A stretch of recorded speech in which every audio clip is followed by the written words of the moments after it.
জুলাই গণ অভ্যুত্থান স্মৃতি জাদুঘরের উদ্বোধনী অনুষ্ঠানের সম্মানিত সভাপতি, মন্ত্রী পরিষদ সদস্যবৃন্দ, উপদেষ্টাবৃন্দ, অন্তর্বর্তীকালীন সরকার প্রধান ডক্টর মোহাম্মদ ইউনূস, জাতীয় সংসদের সদস্যবৃন্দ, members of the diplomatic core, July গণ অভ্যুত্থানের শহীদ পরিবারের সম্মানিত সদস্যবৃন্দ, আহত জুলাই যোদ্ধা এবং আন্দোলনে অংশগ্রহণকারী বীর জনতা এবং বিখ্যাত ফটোগ্রাফার জনাব শহীদুল আলম, বিভিন্ন রাজনৈতিক দলের উপস্থিত নেতৃবৃন্দ, শিক্ষাবিদ, গবেষক, লেখক, উপস্থিত শিল্পী এবং সংস্কৃতিবৃন্দ এবং উপস্থিত সকল আমন্ত্রিত অতিথিবৃন্দ, আসসালামু আলাইকুম।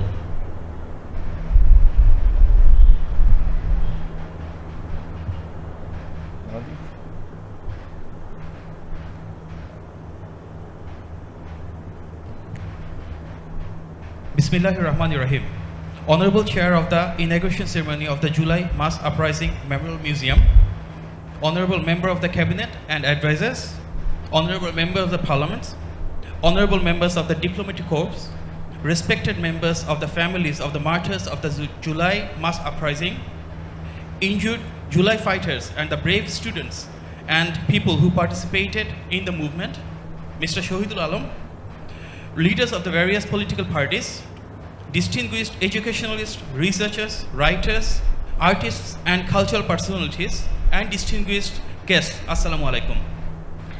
আজকের এই দিনটি বাংলাদেশের গণতন্ত্রের ইতিহাসে অবশ্যই আরেকটি যুগান্তকারী মাইল ফলক। দীর্ঘ ১.৫ দশকেরও বেশি সময় ধরে ফ্যাসিবাদ বিরোধী আন্দোলনে হাজার হাজার মানুষ গুম, অপহরণের শিকার হয়েছিলেন। Today marks yet another landmark in the democratic history of Bangladesh. For more than 1.5 decades, thousands of people became victims of enforced disappearances, extrajudicial killings, and abductions during the movement against fascism. বছরের পর বছর ঘরবাড়ি ছাড়া হয়েছিলেন। শুধুমাত্র July August অভ্যুত্থানেই শহীদ হয়েছিলেন হাজারো ছাত্র, জনতা, নারী ও শিশু। আহত হয়েছিলেন কমপক্ষে ৩০,০০০ মানুষ। Millions of people endured repressions, persecution, and false cases, forcing them to remain away from their homes for years.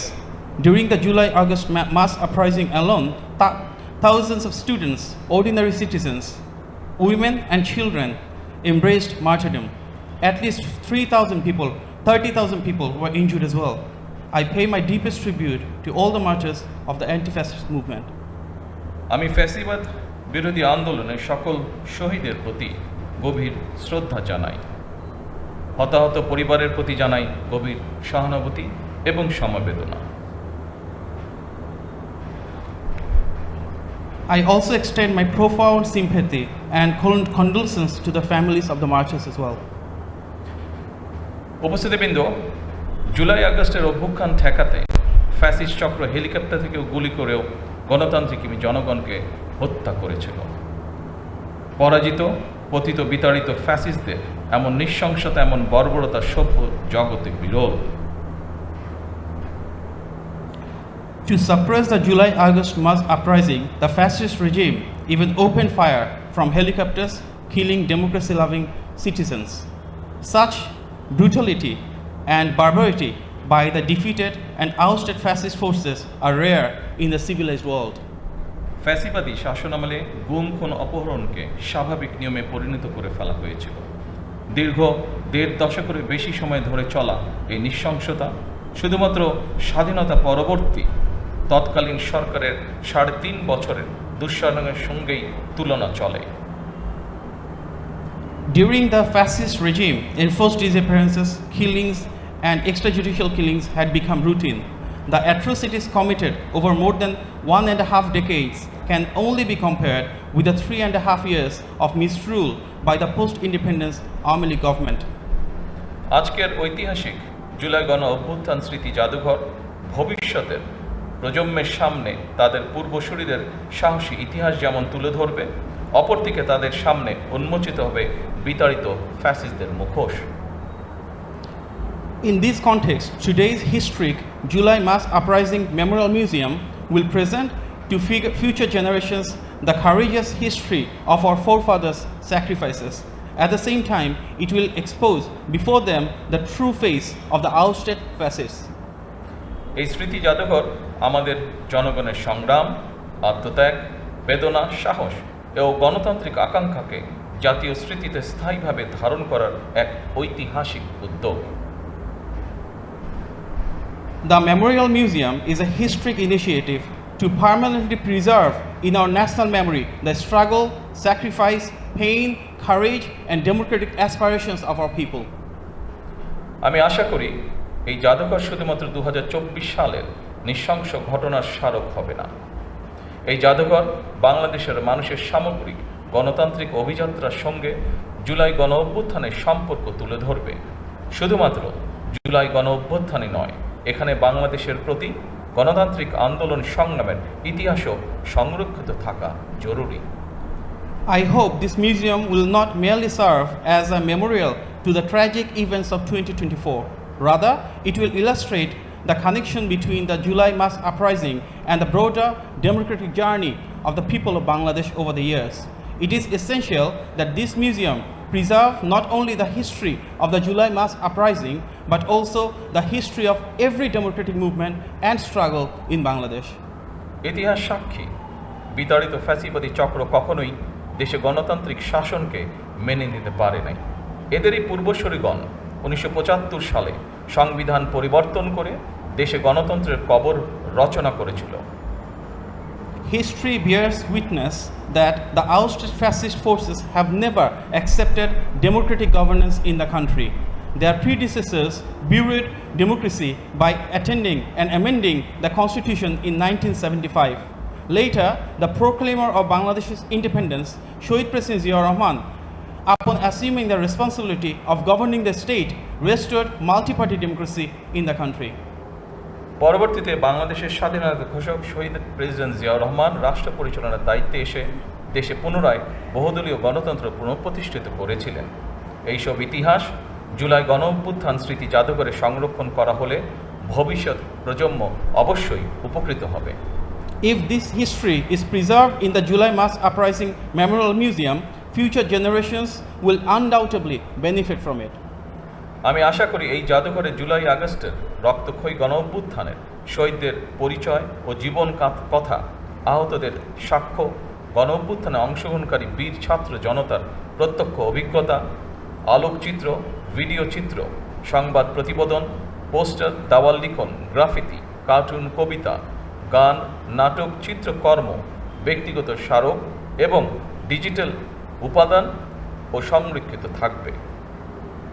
I hope this museum will preserve the identities and life stories of the martyrs of the July-August mass uprising, the testaments of the injured, the first-hand experiences of the brave students and citizens who participated in the uprising, their photographs, video footages, news reports, posters, wall writings, graffiti, poems, songs, dramas, works of art, all the creative work, personal, memorial and digital archives as well. যারা এই জাদুঘরে নিজেদের ব্যক্তিগত স্মারক, দলিল, আলোকচিত্র, শিল্পকর্ম জাদুঘরের জন্য প্রদান করেছেন, তাদেরকে আমি আন্তরিকভাবে ধন্যবাদ জানাই। I extend my sincere gratitude to all those who have donated their personal experiences, documents, photographs and works of art to enrich this museum. উপস্থিত সুধীবৃন্দ, আমি বিশ্বাস করি অসম্পূর্ণ, অতিরঞ্জন বা উদ্দেশ্য প্রণোদিত বয়ান ইতিহাসকে শক্তিশালী করে না। Distinguished guests, I firmly believe that incomplete, distorted or motivated narratives do not strengthen history. বরং তা ইতিহাসের বিশ্বাসযোগ্যতাকে দুর্বল করে এবং ভবিষ্যৎ বিভেদের কারণ হয়ে দাঁড়ায়। Rather, they undermine its credibility and become a source of division for future generations. সুতরাং প্রতিটি বিষয় যথাসম্ভব সত্যতা নিশ্চিত থাকা প্রয়োজন। একই সঙ্গে জাদুঘরে রাখা বিষয়বলী সম্পর্কে বাংলার পাশাপাশি ইংরেজি এবং অন্যান্য ভাষাও উপস্থাপিত হলে বিশ্বের ভিনদেশী মানুষ, ভিন্নভাষী মানুষ বাংলাদেশের গণতান্ত্রিক সংগ্রামের ইতিহাস সম্পর্কে জানতে সুবিধা হবে। Therefore, every effort must be made to ensure the highest possible degree of historical accuracy. At the same time, if the exhibits and information displayed in this museum are presented not only in Bangla but also in English and other languages, people from around the world will be able to learn about the history of Bangladesh's true democratic struggle. উপস্থিত শহীদ পরিবারের শোকাহত সদস্যবৃন্দ, ফ্যাসিবাদ বিরোধী আন্দোলনে যারা হতাহত হয়েছেন, পর্যায়ক্রমে আইনের যথাযথ প্রক্রিয়া অনুসরণ করে সেই বিচার হবে স্বচ্ছ, নিরপেক্ষ এবং বিশ্বাসযোগ্য। সরকার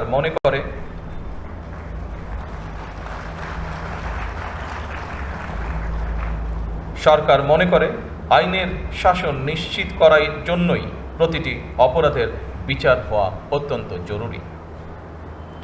Distinguished members of beloved families of the martyrs, those who lost their lives in the anti-fascist movement will receive justice. This will not be an act of vengeance. Justice will be delivered through the due process of law, fairly, impartially and credibly. বিগত 17 বছর এবং জুলাই আন্দোলনে যে মানুষগুলো শহীদ হয়েছেন, গুম খুনের শিকার হয়েছেন, সরকার সিদ্ধান্ত গ্রহণ করেছে তাদের নামে তাদের এলাকায় যে কোনো একটি প্রতিষ্ঠানের নামকরণ করা হবে ইনশাআল্লাহ। For everyone who has sacrificed their lives and were subjected to enforced disappearances, the government has decided that in their own names, in the local areas, many institutions will be named after them. উপস্থিত সুধীবৃন্দ, দেশের গণতান্ত্রিক জনগণ আশা করে এই জাদুঘর কোনো একটি দল, গোষ্ঠী বা ব্যক্তির একক রাজনৈতিক ভাষ্য প্রতিষ্ঠার স্থান হবে না। Distinguished guests, the democracy loving people of Bangladesh expect that this museum will not become a platform for establishing the exclusive political narrative of any single party, group or individual. কারণ 2024 সালের গণঅভ্যুত্থান কোনো একক ব্যক্তি, গোষ্ঠী কিংবা দলের নয়। এই অভ্যুত্থানের মহানায়ক বাংলাদেশের গণতান্ত্রিকামী জনগণ। Because the 2024 mass uprising did not belong to any one individual, group or political party. The true heroes of this uprising were the democracy-loving people of Bangladesh. আমি প্রায়শই একটি কথা বলি, 1971 সালের মুক্তিযুদ্ধ ছিল স্বাধীনতা অর্জনের, আর 2024 সালের গণঅভ্যুত্থান ছিল দেশ এবং জনগণের স্বাধীনতা রক্ষার। I often say that the liberation war of 1971 was fought to achieve independence, whereas the mass uprising of 2024 was fought to protect the independence of the country and its people. জনগণ যেমন মুক্তিযোদ্ধাদেরকে ভোলেননি, একইভাবে 2024 সালে দেশ এবং জনগণের স্বাধীনতা রক্ষায় শহীদদেরকেও জনগণ কখনোই ভুলবে না। Just as the people have never forgotten the freedom fighters of 1971, they will never forget all the martyrs who sacrificed their lives in 2024 to safeguard the freedom of our nation and our people. সম্মানিত উপস্থিতবৃন্দ, জুলাই গণঅভ্যুত্থানে আহত জুলাই যোদ্ধাদেরকে সরকারি হাসপাতালে বিনামূল্যে চিকিৎসা সেবা প্রদান করা হচ্ছে। পাশাপাশি গুরুতর আহত জুলাই যোদ্ধাদেরকে যথা নিয়মে উন্নত চিকিৎসার জন্য থাইল্যান্ড, সিঙ্গাপুর, তুরস্ক, রাশিয়া সহ বিভিন্ন দেশে চিকিৎসা করানো হচ্ছে। Distinguished guests, the injured July fighters are receiving free medical treatment at government hospitals. In addition, those who sustained critical injuries are being sent for advanced medical treatment to countries including Thailand, Singapore, Turkey and Russia. বর্তমানে 50 জন জুলাই যোদ্ধা বিদেশে চিকিৎসাধীন রয়েছেন। গেজেটভুক্ত জুলাই যোদ্ধাদের মধ্যে 13,000-এরও বেশি জুলাই যোদ্ধাকে তাদের নিজস্ব ব্যাংক অ্যাকাউন্টে শ্রেণীভিত্তিক মাসিক সম্মানী ভাতা প্রদান করা হচ্ছে। At present, 50 July fighters are undergoing treatment abroad.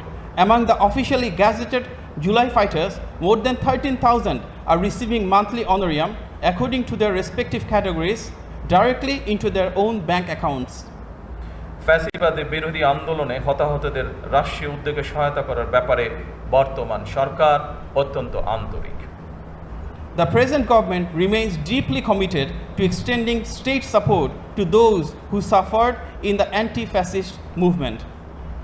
আর্থিক সহায়তার পাশাপাশি বর্তমান সরকার শহীদদের কাঙ্ক্ষিত বাংলাদেশ প্রতিষ্ঠার কাজও শুরু করেছে। এরই অংশ হিসেবে দেশ পুনর্গঠনের লক্ষ্যে ৩১ দফা নির্বাচনী ইশতেহারের পাশাপাশি জাতীয় সংসদের সাউথ প্লাজায় স্বাক্ষরিত জুলাই সনদ পর্যায়ক্রমে বাস্তবায়ন কার্যক্রম শুরু হয়েছে। Alongside providing financial assistance, the present government has also begun the work of building the Bangladesh envisioned by our martyrs. As part of the national reconstruction effort, implementation has commenced in phases of both the 31-point election manifesto and the July Charter, which was signed at the South Plaza of the National Parliament. একই সঙ্গে গণভোটের আকাঙ্ক্ষা বাস্তবায়নের লক্ষ্যে জাতীয় সংসদে গঠিত সংবিধান সংশোধন সম্পর্কিত বিশেষ কমিটিও কাজ শুরু করেছে। At the same time, the Special Committee on Constitutional Amendment formed in the National Parliament has also begun its work to fulfill the aspirations of the people. দেশ পুনর্গঠনের মাধ্যমে একটি স্বনির্ভর, সমৃদ্ধ, নিরাপদ গণতান্ত্রিক বাংলাদেশ প্রতিষ্ঠার মাধ্যমে আমরা শহীদদের কাঙ্ক্ষিত বাংলাদেশ গড়তে চাই ইনশাআল্লাহ।